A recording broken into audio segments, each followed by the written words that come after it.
Welcome back, art fans, to Study Hall, Art Explored. This is a deep dive into those iconic artworks you've always heard about, but maybe never quite understood. Mm. You know, and today we're tackling a piece that really stirred up some controversy, and that's Andres Serrano's Piss Christ. Yeah, it's one of those pieces that kind of makes you go like, wait, what? And Yeah. it's not just shock value. Piss Christ really sparked a nationwide debate about, art and religion and what should be funded with taxpayer money. Yeah, this is definitely not your grandma's still life of fruit. But, before we get into the, more controversial elements, let's start with like what you actually see when you look at the piece. So picture a large photograph that's vibrant, almost glowing, and you've got a crucifix submerged in this amber liquid. It's kind of beautiful, right? Yeah. Almost ethereal. Yeah, Serrano used a process called cibachrome, which is known for these like really intense saturated colors. It's almost like a painting, and the light is really soft and diffused. It really draws you in. Exactly. It almost tricks you into thinking like, oh, this is a peaceful image, Yeah. even reverent. But here's the twist, and it's a big one. That liquid, it's urine. And that's where the controversy like explodes. You have this sacred symbol, the crucifix, right? Yeah. And it's juxtaposed with something that a lot of people consider profane, even repulsive. It forces you to think about like what you consider sacred and what's offensive and like where's the line? Where do those two things meet? It's like he dropped a bomb on the art world, right? Yeah. 1989, this photograph goes on display, and it was actually partially funded by the NEA, the National Endowment for the Arts, a government agency. You can imagine So it. it was a firestorm. Senators were denouncing it, giving speeches, religious groups were protesting, and years later somebody actually attacked the artwork. Piss Christ became this battleground in what people call the culture wars of the late 80s and early 90s. So on one side, you have people saying this is blasphemous, it's an insult to religion, but then you have art critics and even some religious leaders saying, no, this is serious commentary. Mm-hmm. What do you think about those like totally opposite reactions? Well, it shows you how powerful the artwork is to provoke such strong emotions and, different interpretations. And Serrano himself grew up Catholic. It's interesting. He always said that he wasn't trying to attack religion, but rather explore the boundaries between the sacred and the profane, the physical and the spiritual. It's like he's saying, hey, look closer. Let's examine what we consider sacred and how we treat those symbols in a world that's kind of obsessed with consumerism. And you can't ignore that Serrano uses bodily fluids, not just urine, in a lot of his work. It's this idea of confronting us with, like, the raw reality of our physical existence, Yeah. Putting it right there in front of us, even if it makes us uncomfortable. Okay, so we talked about the shock value, the context, the artist's intent. Yeah. But how does this fit into the late 80s, a time of big shoulder pads and big debates about basically everything? It's actually super relevant to that period. The late 80s were a time when there was this huge debate about public funding for the arts, especially for art that challenged traditional values. And at the same time, you have the rise of consumer culture, which was influencing everything, even religious imagery. So it's like Serrano's tapping into this anxiety about faith becoming just another product to buy and sell. Has it lost its meaning in a world where everything's commercialized? Exactly. He's holding up a mirror to society and saying, look what we've become. And it's interesting because this isn't the first time an artist used religious imagery to cause controversy. Remember Caravaggio, the Italian painter from the 16th century? He used everyday people for his religious figures, even people who weren't exactly saints. That's a great comparison. Caravaggio's work was also considered really scandalous at the time. People were outraged that he was showing saints and biblical figures as flawed, everyday people. It challenged the idealized depictions of religious figures that everyone was used to. Right. Can you imagine the gossip? So we've got Piss Christ landing right in the middle of all these cultural and artistic tensions. Yeah, and that context is crucial to understanding its impact. Yeah. It wasn't just a controversial artwork. It was like a lightning rod for all these anxieties and debates that were already happening in society. Okay, so we've covered the initial shock, the historical context, and the artist's intent. But what about the artwork itself? What do we actually see beyond the, oh my God, is that what I think it is moment? Well, beyond the obvious, there's a lot going on visually. Yeah. Let's start with the size. This isn't a tiny photograph hidden away somewhere. It's large. It's about 60 by 40 inches. You can't miss it. And that scale forces you to really confront it. It demands your attention, right? It's not just a passive viewing experience. Exactly. And the way Serrano uses light and shadow is amazing. Yeah. The crucifix is bathed in this warm light, almost glowing against the dark background. Yeah. It creates this sense of drama, almost like a holy aura. But then you see the bubbles on the surface of the liquid distorting the image of the crucifix, and it adds this layer of unease. It's like beauty and decay.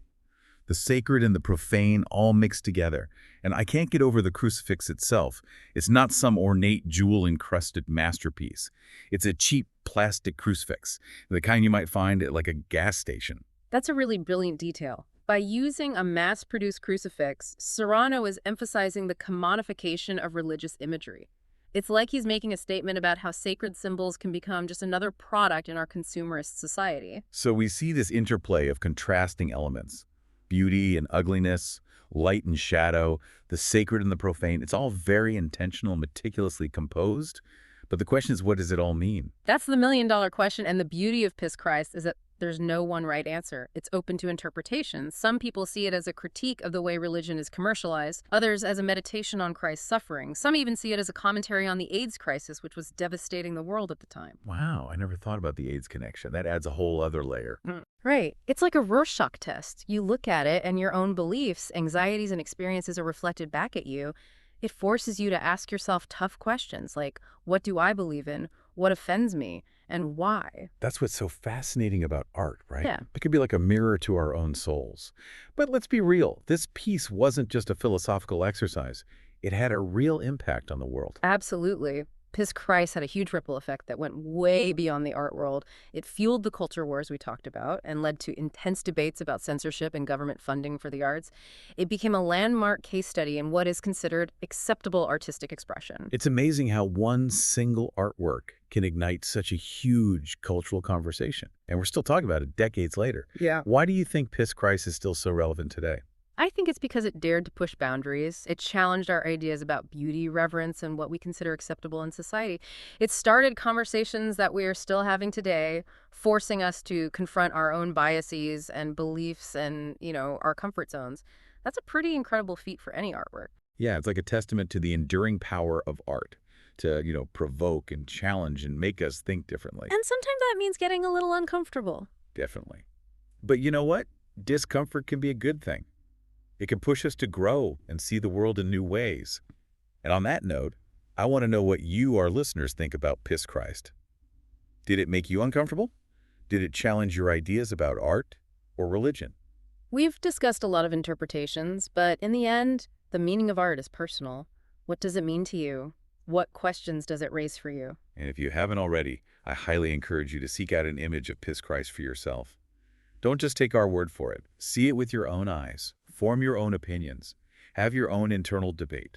That's what makes art so fascinating. It's a conversation starter. It makes us think critically. It can be a mirror reflecting our own beliefs and anxieties, or it can be a window into a different perspective. We want this to be a dialogue, not just a lecture. We're all on this journey of exploring art together. Exactly. So tell us, what are your initial reactions to Piss Christ? What stood out to you? What questions did it raise for you? We'll be diving deeper into the visual analysis and interpretations of this piece after a quick break. But before we do, we want to hear from you. Share your thoughts on our website, social media, or wherever you get your podcasts. We'll be right back to continue our exploration of Piss Christ. So welcome back. Before the break, we asked you guys to share your initial reactions to Piss Christ, and it's a piece that definitely doesn't leave you feeling indifferent, does it? It does not. It's like staring right into the heart of a controversy, Yeah. But I think let's move beyond that initial shock and really try to break down what we're looking at. So we talked about how Serrano used this super vibrant photographic process called cibachrome, but it's more than just colors, right? Yeah, definitely. I mean, think about the sheer size of this photograph. It's not some tiny little print. Yeah. We're talking big, like roughly 60 by 40 inches. Yeah. That scale alone forces you to confront it, Yeah. You can't just glance at it and move on. Yeah, it's demanding your attention. Like, hey, you can't ignore me. Exactly. And the way Serrano plays with light and shadow is just so masterful. The crucifix is bathed in this warm light, almost like it's glowing against that dark background. It creates a sense of drama and mystery. It's almost like a religious icon that you'd see in a cathedral. It's giving very dramatic spotlight, but then you notice the bubbles on the surface of the liquid, and they're kind of distorting the image, adding this layer of unease. Right. It's like beauty and decay, the sacred and the profane, all tangled up together. And we can't forget about the crucifix itself. It's not some super ornate gold-plated masterpiece. It's a cheap plastic crucifix, the kind you might find at a souvenir shop. I remember when I first saw Piss Christ, that detail really stuck with me. Why would Serrano choose such a normal, even kind of tacky crucifix for such a powerful piece? Well, it's a very deliberate choice, and I think it's a brilliant one. By using a mass-produced crucifix, Serrano's highlighting the commodification of religious imagery.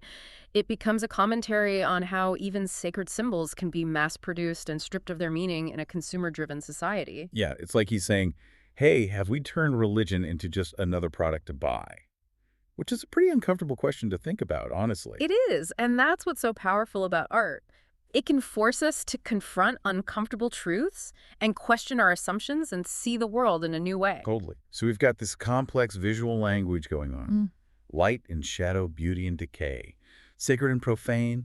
How do we make sense of it all? How do we interpret piss Christ? That's where things get really interesting because there is no single definitive interpretation. It's open to so many different readings. Some people see it as a critique of the commercialization of religion. Others see it as a meditation on Christ's suffering. And some even see it as a commentary on the AIDS crisis, Sure. which was happening at the time that this piece was created. Exactly. It's like a Rorschach test. You look at it and you see your own beliefs and anxieties and experiences reflected back at you. Which is pretty amazing, right? Art can be such a personal experience. It can Well- speak to you on a deeper level. Yeah. Beyond any textbook definition. Absolutely. And that's why it's so important to come to art with an open mind, you Yeah. know? Don't just dismiss a piece because it's shocking or makes you uncomfortable. Yeah. Lean into that discomfort. Yeah, Challenge yourself to see things from a different perspective. exactly.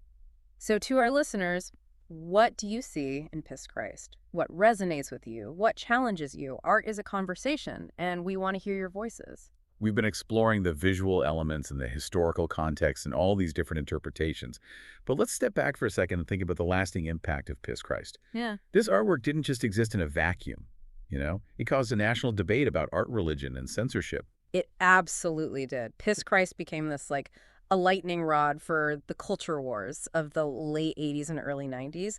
People were furious that tax dollars are being used to fund art that they found offensive or blasphemous. There were protests and congressional hearings and even death threats against Serrano.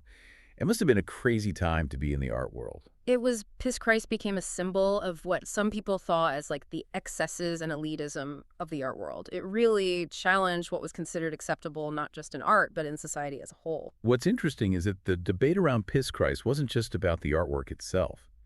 It tapped into these deeper anxieties about freedom of expression and the role of government funding in the arts and what it means to be a tolerant society, you know? Absolutely. And those are conversations that are still so relevant today. We're still figuring out, who gets to decide what's art and what's offensive and who has the right to express themselves freely, Piss Christ forced people to confront those questions, and we're still having those conversations today. which I think shows the power of art. It can challenge us and provoke us and make us rethink our assumptions about the world. And sometimes that's exactly what we need.